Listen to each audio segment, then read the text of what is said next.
Hello beautiful people, and welcome back to another episode of Spiritual Fitness. In today's video, I'm going to be talking about how your past is destroying your future. Now, if you're someone who looks back at the negative scenarios you've encountered in life, such as embarrassing moments, arguments, or even things that you worry about that you think will happen that most of the time never end up happening, then you are interfering with the divine plan in your life that will lead you to where you want to be. First, I want to talk about why we think back into the past, at the negative things in particular. Now, we as humans have been programmed to think in a negative manner. Similar to the flight or fight mode, we often find ourselves thinking back at negative scenarios and creating these just crazy ideas in our head just in case something happens. Or you're thinking about an argument that you had with someone, thinking about something that you could have said or you wish you would have said, or thinking about what you might say if something like this does pop up. We can be thinking about how someone hurt us in the past and carry feelings of resentment with us for a very long time. Maybe it's because this issue was unresolved, so instead of moving on from it, we just torture ourselves with reliving those moments over and over again, and therefore exuding those same feelings. And that brings me to step one. In order to let go of your past, you have to forgive those who you feel wronged you. And you don't forgive them because you feel like they deserve it, but so that you can be at peace. A lot of the time when a certain person who's wronged us in the past and you feel anger towards them or any negative feelings, most of the time they don't even know that you feel this way about them, and you're the only one who is torturing yourself in that moment. What you're doing is you're putting a halt on your blessings, and you're not being able to retrieve all the gifts and magic that the universe has to offer you. So learn to forgive, whether you feel like that person deserves it or not. Do it for you. A good way to do this is to journal. Write down on paper all of the things that you feel about this person. If it's negative, that's fine. Just write down what you feel. And after that, I would take that paper, burn it up, and just release it into the universe. And then I would take another sheet of paper and write down all the positive aspects of how I want to feel.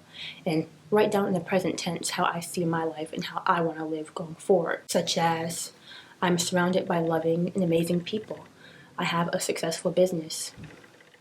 I'm thankful for my healthy mind and body. I have positive relationships in my life. And my personal favorite, the universe works in my favor. All things lead to my health, wealth, and happiness. Journaling is such a great way to raise your vibration because as you're writing those positive aspects down, you begin to feel and embody what you're writing.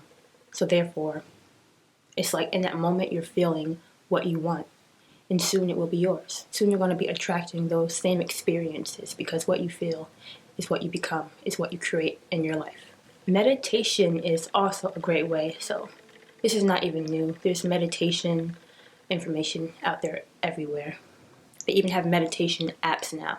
On my Apple Watch, there's an app called Breathe, I believe, and you just press it, and for 1 minute, you just focus on your breathing, and it has this little flower that goes in and out. So when you inhale, it gets bigger. When you exhale, it gets smaller. And I do that from time to time. Just that 1 minute will change your day, will shape your day because you're bringing yourself to the present and you're focusing on your breathing and nothing else matters. Now, there's no right or wrong way to meditate. Just make sure that you are in a place where you're not going to be interrupted. You can be listening to music. You can be laying in your bed. You can be going for a walk, listening to the sound of nature, the birds. Or you could just be laying in your bed and listening to the sound of your breathing or the air conditioning. It really does not matter. Just do what works for you. And I think it's best to do this in the morning because once you get your day starting off right, then the rest of your day is more likely to go in that direction. And I think 15 minutes is a good time. Just 15 minutes, but of course, just do what you can. And when you do this every day, you are reprogramming yourself. You're reprogramming yourself to think positive thoughts. So when the thoughts pop into your head, it's going to be thoughts on the frequency that you're on. It's not going to be those negative thoughts from the past or worrisome thoughts. So you have to reprogram your subconscious mind. And this is the stuff that you listen to. It's the stuff that you watch. It's just how you choose to feel in the moment. Happiness is a state of mind. It's a state of being. And it comes down to your willingness to want to feel good. Your willingness to think positively. You have to get inside the mode that you care more about how you feel than anything else.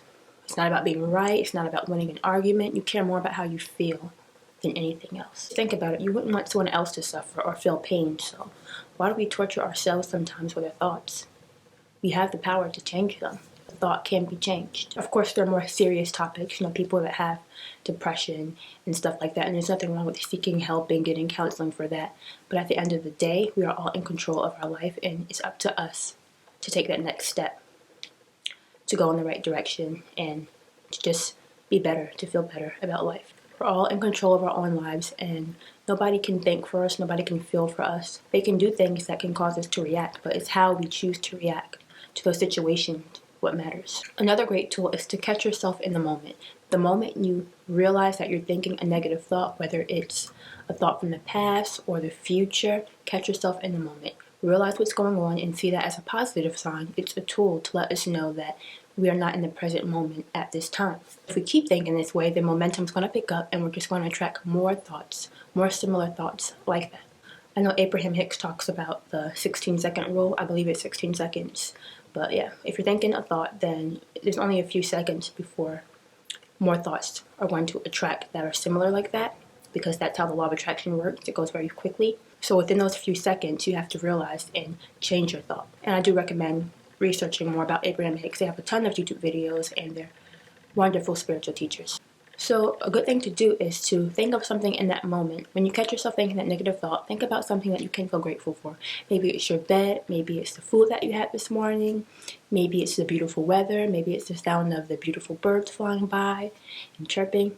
I actually hear some birds right now. Think of anything that will shift your attention from that thought onto a better thought. Even if you just, put your headphones in and start listening to music that makes you feel good, or even journaling, writing down affirmations and how you want your life to be. No matter what, at the end of the day, all of the negative feelings that we feel comes from how we think. It comes from how we feel inside, and the thought can be changed. Well, I hope you all enjoyed this video, and before you go, I do have another channel called Spiritual Fitness where I'm going to be posting most of my spiritual content. So if you're interested in that, I will leave the link in the description box below.